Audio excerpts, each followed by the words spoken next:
They're taking on a Dolphins team that's reeling, coming off a blowout, shutout loss. They lost their quarterback, Tua Tagovailoa. He's been ruled out for this game, Charles. They were hoping it was just a rib bruising. Further images showing that it's a rib fracture. How concerning is this injury for the Dolphins and what they want to be the face of the franchise in Tua Tagovailoa? Well, it has to be very concerning to them, obviously, because that's the guy that, as you mentioned, they drafted to be the face of their franchise. The guy that last year they protected to an extent when they made him the starter by always having Ryan Fitzpatrick as a bullpen guy that they could go to and help bail out games as they made a run for the playoffs and missed it by one game. This year, the idea was that there wasn't going to be a real bailout. He was going to play through thick and thin. Well, injury sometimes removes you from that possibility. They'll be fine with Jacoby Brissett. This is a bona fide NFL starting quarterback who started in two different places, in New England and with the Indianapolis Colts. So that part's okay. The biggest concern for the Dolphins is now people like me, right? All of us are talking about another injury for Tua Tagovailoa dating back to his days at Alabama. There's a litany there, and now we talk about it all the time. Let's hope this young man heals fast, gets his chance to get back out on the field, and shows us what he can do over the course of most of the season. You think they'll be fine with Jacoby Brissett, and some fans might have agreed with you before they saw him last week. He couldn't do anything. I know that a lot of that had to do with the offensive line and all the hits he took. We'll talk about that more in a second. But Brissett specifically, how can this Miami offense be successful with him at quarterback? Well, they have not run the ball well at all, and it seems to be a theme throughout the league, doesn't it? I've had the Pittsburgh Steelers the first 2 weeks, Chris, and we talked about that the first 2 weeks. An offensive line where they were starting two rookies, a reshuffled group. Can they start to run the ball? They haven't done it very well the first 2 games of the season. Same is held true for Miami.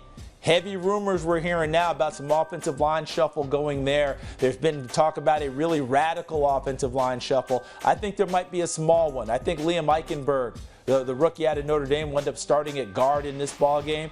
There's going to be talk later on about maybe moving Robert Hunt from guard back to tackle. There'll be a number of things that come into this, but they've got to move some people off the line of scrimmage and run the ball somewhat with Myles Gaskin and Salvin Ahmed and guys like that. That's got to help a quarterback. And the second part is Jacoby Brissett last week, hanging in the pocket. I think he may break out of it a little bit more this week if indeed pressure shows up early. Charles, take a deeper dive into those offensive line issues. You've got some tape with Gregory Russo really making it look easy last week against the Miami Dolphins. They gave up 25 quarterback pressures. No other team even gave up 20 quarterback pressures last week. Yeah, it was really difficult because they were having trouble with communication, Chris, and a lot of it. Look to the right of your screen. You'll see Gregory Russo in blue wearing number 50. He's listed as a defensive end, but he's looking more like an outside linebacker here in a stand-up. You got tight ends in tight, but no one tight enough to go get Russo. And watch this. He's not even on an all-out rush to the quarterback. He's in coverage to begin with.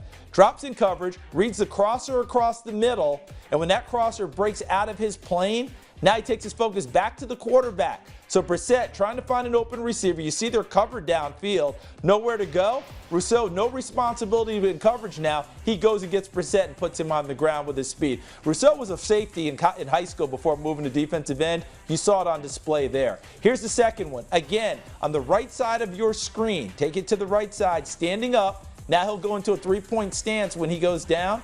And watch him now end up going after the quarterback. It's not, again, an all-out go-get-em. It's much more of a read. And Jacoby Brissett, because people aren't getting open downfield, he's hanging in the pocket waiting. And look at Russo sifting. Now he's in the middle of the pack, waiting, which means no one's open downfield. Brissett, before he can reload and throw it downfield, here comes Russo to go get it. Now, the two that we've watched, Chris, he gets pressure from the backside that forces him to step up, and Russo ends up being the beneficiary because A.J. Epinesa forced him upfield. But the bottom line is Russo got 2 sacks without being a full-out rusher. Other guys flushed him, and they went and got him. That's why I think this week for Jacoby Brissett, he may not wait quite as long in the pocket because, 1, receivers weren't shaking free downfield, and 2, he's got to go now because that pressure is coming to get him. And they might have to score some points against a Vegas offense that's really clicking. Derek Carr might be the MVP through the first 2 weeks of the season. How has he gotten off to such a great and surprising start, Charles? I think that Derek Carr is playing with such extreme confidence, and we go back a few years ago when John Gruden took over the team, and all of us, media types and what have you, I point the finger at myself because I'm part of it too, we were all saying John Gruden's looking for his guy, is Derek Carr his guy, blah, blah, blah, blah, blah. I think we're probably about a year or two late with that scenario. He's been his guy for a while now, and I think that Derek Carr is now playing to where he's not trying to please people as much as he's just like, look, I'm really good, just watch me play and observe. He doesn't care as much about what people think, and I think that that served him and his team well.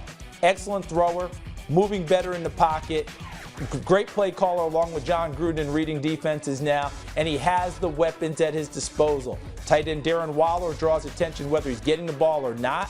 Henry Ruggs can run past anyone downfield. Hunter Renfrow finds his way free all the time in the underneath routes.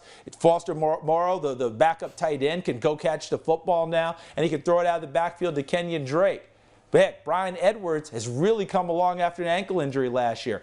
Lots of different guys to throw the ball to, all at his disposal. They'd like to run it a little bit better, and they will when Josh Jacobs comes back. But right now, Derek Carr is just playing the game as if he's the best quarterback in the league. In his mind, he is.